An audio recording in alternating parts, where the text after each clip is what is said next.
नमस्कार दोस्तों, मैं डॉक्टर ए के अग्रवाल कानपुर से ऑर्थोपेडिक सर्जन सत्या हॉस्पिटल से आपका स्वागत करता हूं।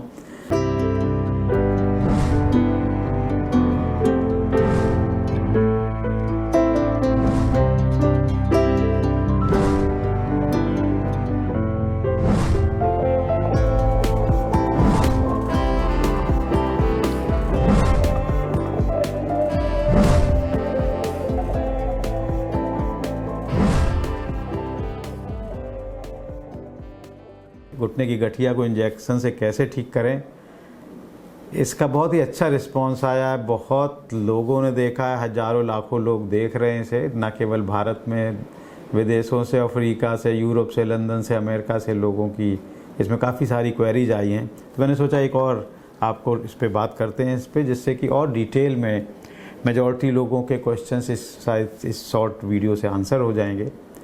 तो पिछले वीडियो में जैसे मैंने बताया था कि गठिया एक बहुत ही कॉमन बीमारी है और घुटने को ज़्यादातर इफ़ेक्ट करती है, लाइफ स्टाइल डिसीज़ है और इससे घुटने की कार्टिलेज घिस जाने से पेन शुरू हो जाते हैं और लोगों को उठने बैठने में परेशानी होती है, ज़मीन पर नहीं बैठ पाते हैं, इंडियन टॉयलेट से कमोड पे शिफ्ट हो जाना पड़ता है, पालथी मार के बैठना मुश्किल हो जाता है, सीढ़ी से चढ़ने उतरने में तकलीफ़ होती है और अक्सर ट्रीटमेंट नी रिप्लेसमेंट की ज़रूरत पड़ जाती है। हमारा प्रयास है कि कैसे इस तरह की घुटने की गठिया को हम बगैर नी रिप्लेसमेंट किए छोटे से इंजेक्शन से ठीक कर सकें। अब आइए देखते होता क्या है। ये देखिए, तरह तरह के इंजेक्शंस भी मैंने आज रख लिए हैं, जिससे कई प्रश्न थे लोगों के। एक लंदन से लेडी पूछ रही थी क्या एक ही इंजेक्शन लगेगा, एक पूछ रहे थे कि वो PRP क्या होता है, किसी का उसमें मैसेज आया कि वो स्टेम सेल्स लगा सकते हैं क्या। तो आइए मैं आज इन सब चीज़ों के बारे में भी काफ़ी जनरल आंसर्स दूंगा, जिससे कि मेजॉरिटी लोगों के क्वेश्चन आंसर हो जाएं। एक क्वेश्चन था कि मेरे डैडी 70 इयर्स के हैं, क्या उनको लग सकता है। कुछ लोगों को 30-40 इयर्स में प्रॉब्लम है, उनको लग सकता है। ये सारी चीज़ें आज बात करेंगे। ये तो आप समझ ही गए हैं कि कार्टिलेज डैमेज होता है और जो पेन की शुरुआत देता है। और इम्पॉर्टेंट बात यहाँ पर यह है कि हम लोग जब डॉक्टर के यहाँ जाते हैं तो एक्सरे देखते हैं और एक्सरे में कार्टिलेज नहीं दिखती है बोन। कार्टिलेज का जो डैमेज होना है, जो कि आप देखें यहाँ पर ये ब्लू दिख रहा है, ब्लू पे रेड डॉट्स दिख रहे हैं, ये कार्टिलेज का डैमेज है, ये बोन का डैमेज नहीं है। अगर हम इस पोजीशन पे पेशेंट का एक्सरे लेते हैं तो एक्सरे एकदम नॉर्मल दिखता है, लेकिन कार्टिलेज में डैमेज है और मरीज को दर्द होता है। अक्सर ऐसा देखा गया है कि एक्सरे नॉर्मल है लेकिन पेशेंट को तकलीफ़ है, उसको दर्द हो रहा है और एक्सरे में कोई ऐसी फाइंडिंग नहीं आ रही है। तो दोस्तों, यही वो स्टेज है जब इस तरह के डैमेजेस हैं कार्टिलेज में, और ये जो गड्ढे बन गए कार्टिलेज के घुटने के, जो को आपको उठने नहीं दे रहे हैं, बैठने नहीं दे रहे हैं, सीढ़ी नहीं चढ़ने दे रहे हैं, पालथी नहीं मारने दे रहे हैं, इंडियन टॉयलेट में नहीं बैठने दे रहे हैं, दर्द से आप परेशान हैं, उन जगहों पे इस तरह के जो इंजेक्शंस हैं, ये 3 तरीके के इंजेक्शंस अभी आपके सामने रखे हैं, ये इन गड्ढों में जाके भर जाते हैं और इसको सरफेस को प्लेन कर देते हैं। ये जो डैमेज कार्टिलेज है उसे रिपेयर कर देते हैं। इसका केमिकल कंपोजिशन और इनका केमिकल कंपोजिशन सिमिलर है।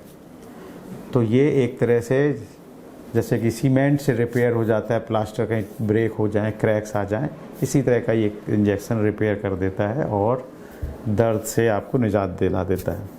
प्रश्न ऐसे आए थे कि इतने इंजेक्शन लगने पड़ते हैं। तो मित्रों, मैं यहाँ पर बता दूँ आपको कि दोनों तरह के इंजेक्शन्स उपलब्ध हैं। ये सिंगल डोज इंजेक्शन है जो कि केवल एक ही बार लगाना पड़ता है, और कुछ इंजेक्शन्स ऐसे हैं जो कि मल्टीपल डोज है, यानी कि 3 से लेके 5 बार एक हफ्ते के इंटरवल पे ये इंजेक्शन घुटने में लगाना पड़ता है। प्रश्न ये भी आए थे क्या इन सिंथेटिक इंजेक्शन्स जो कि इसको रिपेयर करते हैं के अलावा भी कोई ऑप्शन अवेलेबल है। तो ये मित्रों लेबोरेटरी में आपके ब्लड से ही तैयार किया हुआ PRP इंजेक्शन्स हैं, जो कि इन इंजेक्शन से भी बेटर काम करते हैं, क्योंकि ये न केवल इन गड्ढों को रिपेयर कर देते हैं बल्कि इसमें एक ऐसी ऊर्जा भर देते हैं, ऐसा स्टिमुलेशन कर देते हैं कि कार्टिलेज की सेल्स खुद ग्रो करने लगती हैं बाद में। वो उम्र की वजह से या गठिया की वजह से जो एक बार उन्होंने बनना बंद कर दिया था, ये पीआरपी के तरीके से उनमें एक तरह से जान आ जाती है और वो पौधा फिर से जी उठता है और वो कार्टिलेज की सेल्स स्वतः निर्माण, स्पॉन्टेनियस निर्माण होना शुरू हो जाता है। तो पीआरपी भी इससे भी बेहतर इंजेक्शन है। और कॉस्ट की बात चल रही थी, पूछ रहे थे लोग, कीमत बहुत ही अफोर्डेबल कॉस्ट है इनकी, कोई महंगे ट्रीटमेंट नहीं है। जो ऑपरेशंस की कॉस्ट है उससे 10-15 गुना सस्ते हैं ये सब चीज़ें। एक और इंजेक्शन लगता है जो कि स्टेम सेल के इंजेक्शन हैं, जिन पे काफ़ी प्रयोग चल रहे हैं, तो इसीलिए उनका प्रयोग अभी हम लोग नहीं प्रैक्टिकली कर रहे हैं क्योंकि अभी वो एक्सपेरिमेंटल स्टेज पे हैं। मैं इस वीडियो के माध्यम से यह भी कहना चाहूँगा कि स्टेम सेल के इंजेक्शंस पे अभी उतना भरोसा जब तक कि रिसर्च के रिजल्ट ना जाए तो हमको बचना चाहिए। रही बात उम्र की, इस एक इंजेक्शन से घुटने की गठिया ठीक होने वाले तरीकों में कोई एज का बार नहीं है। जब भी कार्टिलेज डैमेज हो जाए, वो चाहे 30 साल का हो, 40 साल का हो, 50 साल का हो, 70 साल के हो, 80 वर्ष के हो, सभी में इस स्टेज पे घुटने की इंजेक्शंस लग सकता है और ये बहुत ही शानदार नतीजे आते हैं। लोग पूछ रहे थे क्या ये हमेशा ज़िंदगी भर के लिए है? ये डिपेंड करता है व्यक्ति टू व्यक्ति। अमूमन 1 साल, 2 साल, 3 साल, 4 साल तक इसके नतीजे रहते हैं। अगर घुटने का रख रखाव, कैल्शियम, विटामिन डी, वज़न को ना बढ़ने देना, इन सब चीज़ों का ख्याल रखा जाए तो उसकी लाइफ और भी ज़्यादा हो सकती है। नियमित व्यायाम, जो कि पहले भी बताया था, वो सब करने से इन सब की चीज़ों की लाइफ बढ़ती है। कुछ लोग पूछ रहे थे क्या ये बड़ा प्रोसीजर है कि इसमें भर्ती एडमिशन रखना पड़ता है? तो मैं बता दूं कि ये आउटडोर प्रोसीजर है। इसमें केवल थोड़ी देर के लिए आपको हॉस्पिटल में आना होता है। एक एसेप्टिक यानी कि साफ़ सुथरे एनवायरनमेंट में इस इंजेक्शन को, जैसे ब्लड सैंपल का सुई लगती है इसी तरह की एक केवल सुई लगती है, कोई तकलीफ़ नहीं होती है, कोई बड़ा प्रोसीजर नहीं है और ये घुटने की गठिया को ठीक कर देता है। ना तो ये टाइम टेकिंग है, ना ही एडमिशन की इसमें आवश्यकता होती है। मेरा ऐसा ख्याल है कि जो मेजॉरिटी क्वेश्चन मैंने देखे उन वीडियोज़ में जो आप लोगों ने पूछे, उनके ये प्रश्नों के उत्तर थे। कुछ लोग पूछ रहे थे इससे कोई एलर्जी तो नहीं होती? ये बिल्कुल मैं बता दूं कि इससे कोई एलर्जी नहीं होती। आज तक ना तो कोई एलर्जी रिपोर्ट की गई है, ना ही इनके लिटरेचर में लिखा है, किसी को कोई रिएक्शन नहीं होता है। ये बिल्कुल सेफ़ इंजेक्शंस है। कुछ लोग पूछ रहे थे क्या ब्लड प्रेशर से हम है तो लगा सकते हैं? बिल्कुल लगा सकते हैं। कुछ लोग पूछ रहे थे डायबिटीज़ है तो लगा सकते हैं? जी ज़रूर लगा सकते हैं, बशर्ते आपको डायबिटीज़ कंट्रोल में रखनी चाहिए। ऐसा ना हो कि डायबिटीज़ 500 के लेवल पे हो, तो उस दशा में हम पहले डायबिटीज़ को कंट्रोल रखते हैं, तब उसके बाद इंजेक्शन देते हैं। कुछ लोग पूछ रहे थे कि मुझे स्किन डिसीज़ है, अगर इन्फेक्टिव स्किन डिसीज़ है तो इंजेक्शंस को जब तक इन्फेक्शन कंट्रोल ना हो जाए तब तक नहीं देते हैं। मेरा अनुमान है, कुछ लोग ऐसा भी पूछ रहे थे क्या इंजेक्शन के इमीडिएटली बाद में काम पे जा सकता हूँ? अवश्य जा सकते हैं।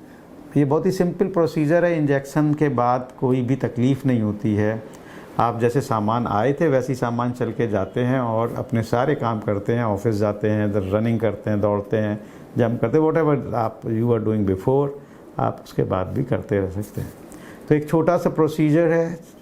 नाम प्रोसीजर का मैं तो कहूँगा कि कुछ है भी नहीं, एक चुटकी सी लगी और ये मिनटों में गठिया से आपको राहत देता है, निजात देता है और कम पैसे में बहुत ही अच्छा फ़ायदा भी देता है और टोटली सेफ़ है।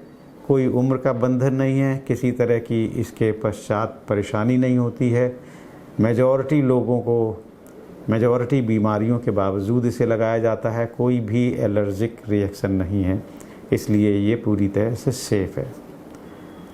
Thank you for watching Satya YouTube channel, Satya hospital YouTube health channel. आपसे गुजारिश करूँगा ज़्यादा से ज़्यादा इसको सब्सक्राइब करें, अपने मित्रों में शेयर करें। इस वीडियो में हमारे नंबर्स भी दिए हुए हैं, कोई भी क्वेरीज है आप फ़ोन करके पूछ सकते हैं। दूर दराज एरिया में हैं कानपुर से तो आप वीडियो कंसल्टेशन ले सकते हैं। कोई भी परेशानी हो, मुझे बहुत खुशी होगी आपके प्रश्नों का जवाब देने में और आपकी सेहत, आपके गठिया या आपके घुटनों को अच्छा करने में। Thank you very much. Thank you for watching Satya YouTube health channel. नमस्कार।